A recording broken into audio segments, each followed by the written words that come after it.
We're over in the 48221 area code today, over on the Bagley neighborhood of Detroit. What I love about the Bagley neighborhood, y'all, I mean, look around. You can clearly see why I love it. Homes are beautiful. Homeowners are beautiful. The cars they drive are beautiful. I mean, what more is there to say? I'm gonna do a little drive around for y'all. We just left a duplex, 2-2 duplex, 3 bedrooms, 1 bath, absolutely beautiful, finished basements. Probably convert the entire duplex into a single family home. You're gonna get about a $450,000 appraisal, about $100,000 in rehab. So the Bagley neighborhood is probably one of the best spots on the west side, in my opinion, when you want to factor in bang for your buck. So I'll bring you by the duplex right now that we're going to be converting into a single family home. Go ahead and show them the neighborhood.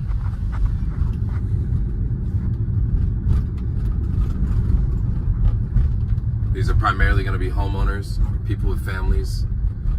Some of these are converted into duplexes, so you're going to have college kids. We're not far from the University of Detroit. So this is our duplex right here. Go ahead and show them the duplex for me. So it's a beautiful corner lot. We're actually going to convert this into a single family. They're asking a very fair price. So we think we're going to be able to walk away with about a $70,000 profit. So I'll get out really quickly and show you a little 360 of the property. Now, people always ask me, Tevin, I want to partner with you. Or how do I partner? How do I pool money together? Well, first things first, you're going to want to make sure you have an LLC set up. You want to make sure everyone you partner with has their own LLC set up. Then what I recommend you do is create a land trust and make each LLC a beneficiary on the land trust. Not only are you going to get complete privacy, you're also going to get complete liability protection. A land trust has a lot more benefits than just your traditional LLC. Besides anonymity, you get major tax savings. It's essentially a pass-through vehicle to save on your tax. When it comes to capital gains, when it comes to income tax, nothing beats doing it in a land trust. And if you want to take it a step further, create a revocable living trust and make your living trust the beneficiary on your land trust. Now you're getting an extra level of protection. A land trust, you could only have real estate.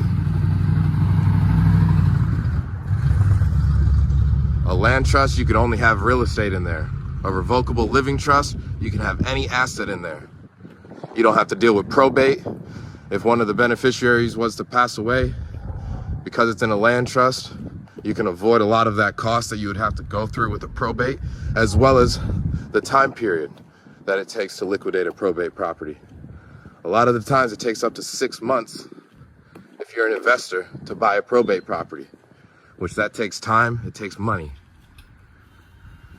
So you can see here, it's already got the meter set up to be a duplex, but you'll get way more bang for your buck in terms of a flip to convert this into a single family home. If I was to keep this and rent it out, I would keep it as a duplex because I'm going to get a higher cash on cash return annually.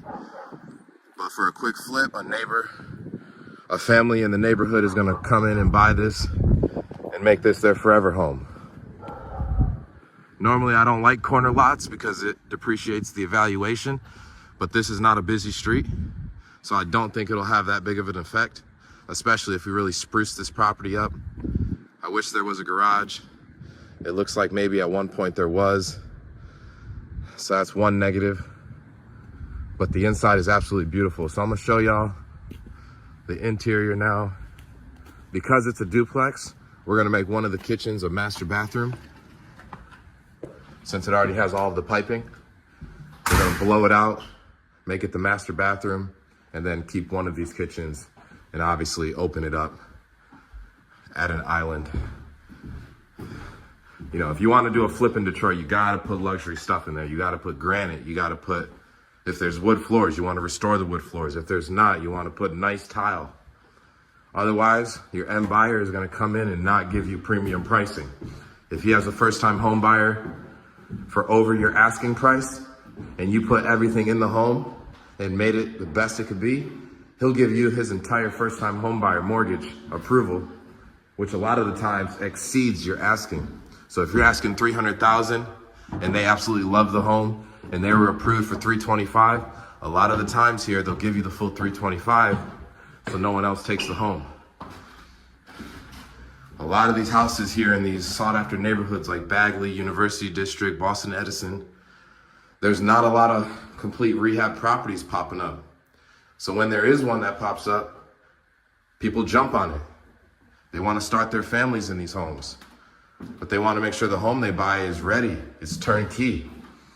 So we expect once this is converted, we're going to get a lot of attention, and more than likely we're going to exceed our asking price.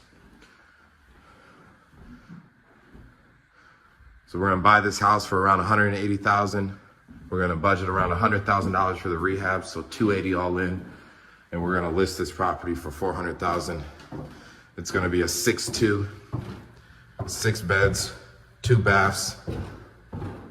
I'll try to squeeze in another bathroom in the basement, making it a 6'3", which will increase the evaluation. Like I said, this kitchen is gonna get tore out, completely gutted and expanded out. So there's 2 kitchens currently in this, 2 units, exact replicas of each other. So I'll show you all the basement here. Now you're not gonna see basements this nice that often here in Detroit.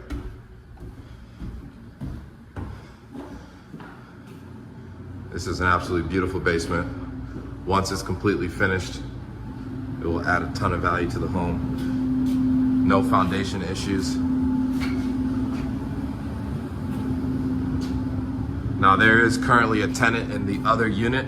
However, they did state that at closing, the property will be vacant.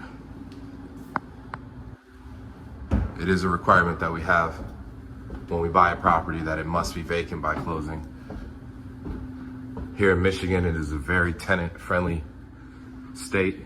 It is not a landlord-friendly state. So if you buy a property in Detroit with a tenant in there and you expect it to be a breeze to get them out, that is not always the case. We've had properties that have taken us upwards of 9 months to evict somebody out of their property. You see, you have a little walkway here. Absolutely beautiful property, y'all. Ton of potential here. Beautiful fireplace. All in all, clean property. We'll budget around 12 weeks on this rehab. Another 6 to 8 weeks selling the home. And once we sell it, I'll definitely make a follow-up video so y'all can see what the return was and what that process looked like. So I hope you like it. Go ahead and hit a like if you did enjoy this. And go out and start those land trusts, y'all. If you're putting a property in an LLC, I recommend you put it in the land trust and make your LLC a beneficiary.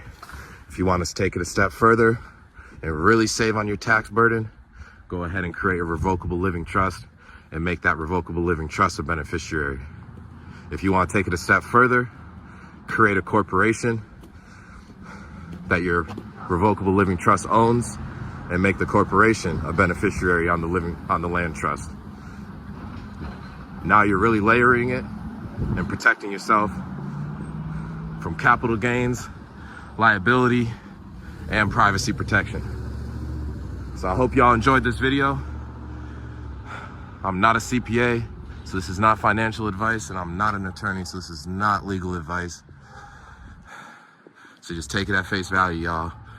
The game is to be told, not to be sold. Get out there, buy some real estate, take action.